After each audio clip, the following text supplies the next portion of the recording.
He's Tom Pelissero, NFL Network insider. You can see him on the Insiders on NFL Network tonight at 7 Eastern. All right, Tom, before we get started, you can start your team with Aaron Rodgers or Peyton Manning. They're both 27 years of age. Who you taking as your quarterback?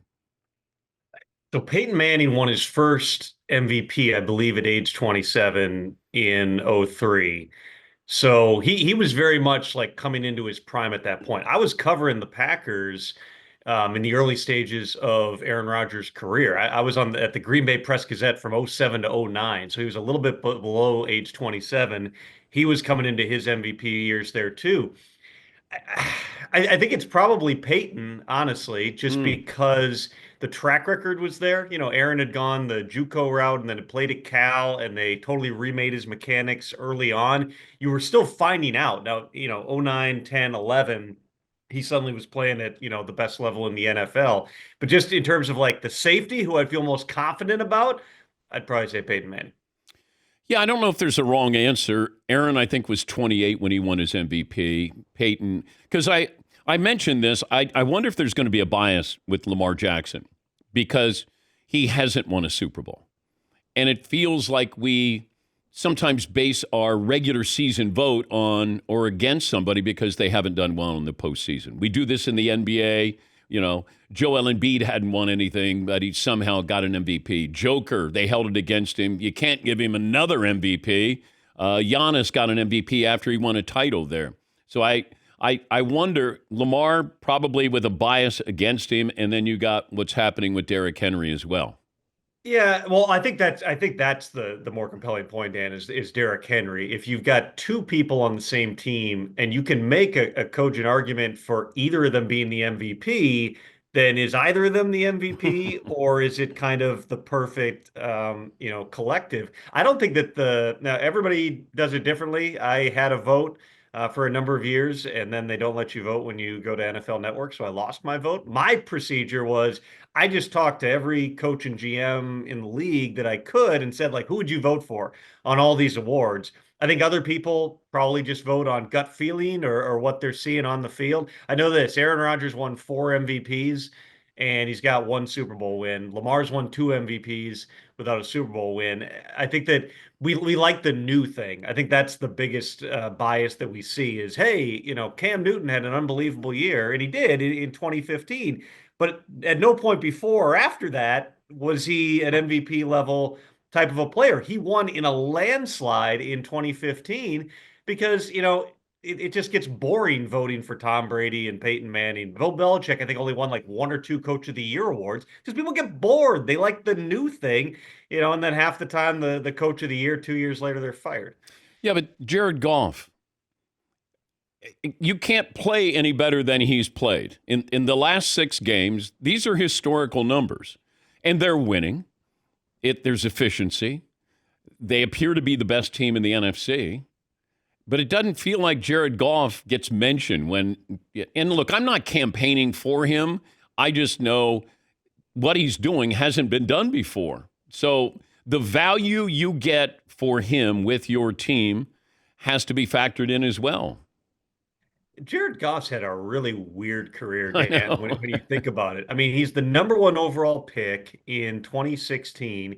He plays his first year, takes over under Jeff Fisher, and it's just abysmal. And everyone in the world is saying the Rams messed up. They should have drafted Carson Wentz. This guy can't play. Sean McVay gets there the following year.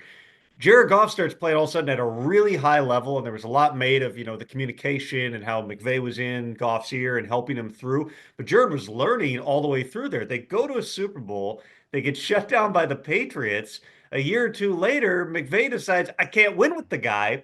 He's the throw-in. They had to trade a first-round pick to I know. offload his guaranteed money to get Matthew Stafford. And obviously, it worked out well for the Rams because, they won a Super Bowl in that first year with Stafford.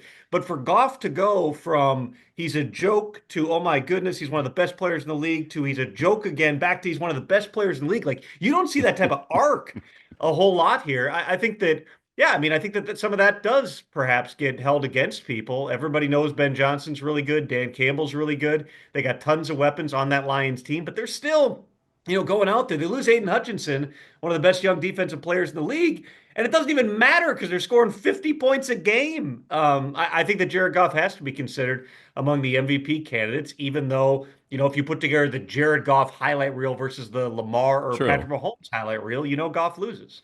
Tom Pelissero, NFL Network insider. Give me the best trade rumor you heard yesterday that didn't come to fruition or the last week or so.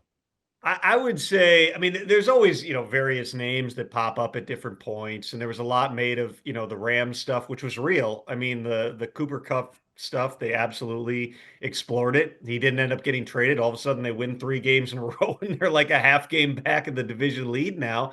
If that season goes a different direction, are we talking about Matthew Stafford potentially being traded? I mean, there were definitely people speculating about that when they were 1-4, but we never had a quarterback suffer a major season-ending injury. That's one of the biggest differences last year versus this year. You had that early spate last year of Aaron Rodgers gets hurt right out of the gate, and Cousins gets hurt, and Anthony Richardson gets hurt. Like there was this line of quarterbacks suffering major injuries. We didn't have it. So a lot of the quarterback stuff never really got ramped up just because there wasn't the need there. I would say, one of the wildest trades that happened was what happened with Marshawn Lattimore because the Saints go from firing Dennis Allen on Sunday, or Monday morning, whatever it was, a very unique statement. I think it's fair to say from Mickey Loomis, where he basically says like, "This wasn't Dennis Allen's fault. He's a great coach. We had a ton of injuries, and we're gonna miss him." I don't recall seeing a GM say something. There was no turn in the statement to, but we needed to make a change. So Mickey Loomis feels like still he's got a really good team. The one guy they were going to trade was Lattimore, and credit to Mickey for stirring up a market. They had 4 different teams. I thought it was getting done to the Chiefs that they were going to make yet another splash. Oh, wow. The Ravens were in that mix. The Chargers were, I believe, in that mix. And then in the end, it's the Commanders who a year ago were the big story of trade deadline because they traded everybody because they traded Chase Young to San Francisco and they traded Montez Sweat to Chicago to get a year later and for them to be the team that really came out of nowhere in the last hour before that trade got done and give up a third and fourth round pick to add a veteran cornerback. It's a fun time to watch what the Commanders are doing. But that was definitely one where you're chasing all these different permutations. And I did not think until the final 20 minutes or so that he was going to Washington. Who should have been traded? It's a good question. I'm a little bit surprised that the Browns didn't do more. I think that that's probably indicative of the fact that they feel like they had a playoff team last year, and but for the up and down quarterback play that they've had throughout the course of the season, and now with Deshaun Watson hurt yet again, another guy who got hurt last year, another one of those ones where they went through 5 different quarterbacks. They feel like they still could have been good. I mean, it sounded like they were willing to trade just about anybody. I wasn't surprised that they didn't trade Myles Garrett, but I thought, listen, they already traded Amari Cooper, and that was a fairly significant deal. They traded Zadarius Smith to Detroit finally yesterday after several weeks of work. But, between, let's say, Greg Newsome, I'm just throwing out names that I thought like made sense on paper. Greg Newsome, maybe David Njoku. You've got some good players, Elijah Moore, that you probably could get value for. I thought maybe this would be especially knowing the Browns' analytical approach, I thought maybe this would be more of a go down to build back up. They seem to be, looking toward 2025 of let's get a new quarterback potentially. See where Deshaun Watson is. Realistically, they got to draft a quarterback next year, and they did pick up some ammunition. I thought maybe they'd pick up even more. Yeah, I don't know if you can rebuild with Deshaun Watson's contract there. It's a really valid point, Dan. I would say this, $92 million is what they still owe over the next 2 years. Forget this year for a second because they already paid that down anyway. They owe him $92 million over the next 2 years. That would be the most cash that we've ever seen a team eat. But we just saw the Broncos last year eat, it was somewhere around 40 million of Russell Wilson just to say we are moving on. How do the Browns get out of things with Deshaun Watson? I mean, there's several different ways this could go. One is you just say, we're paying him anyway. Let's draft a quarterback, sign a quarterback, whatever. Let Deshaun come in. It's an open competition, and we see what happens. And we either cut him, or he's the backup, or maybe he finally gets back and is the starter again. But we let it ride. The second option of this is you pull off a Brock Osweiler style trade where you send, assets with the player to get rid of the player and get rid of his money. 92 million would be an extreme amount to trade. I mean, Brock Osweiler, that's always the example because the Browns at the time took on his $17 million salary and got a second round pick out of it. Well, if a second round pick's worth 17 million, what do you get for 92 million? I mean, you're probably throwing good money after bad, literally and figuratively. If you're saying, all right, let's send 2 first round picks just to try to get rid of Deshaun's money. So the third option is you cut him.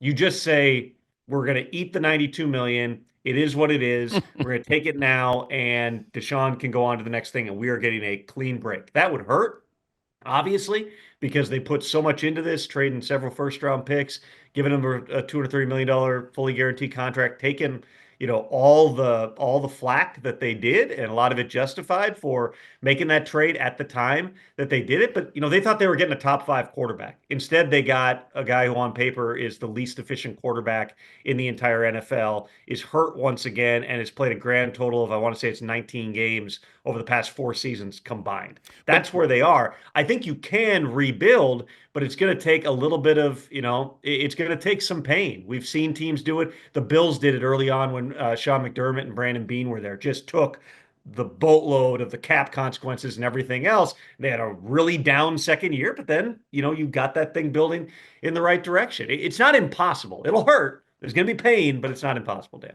Great to talk to you. Thank you again, Tom.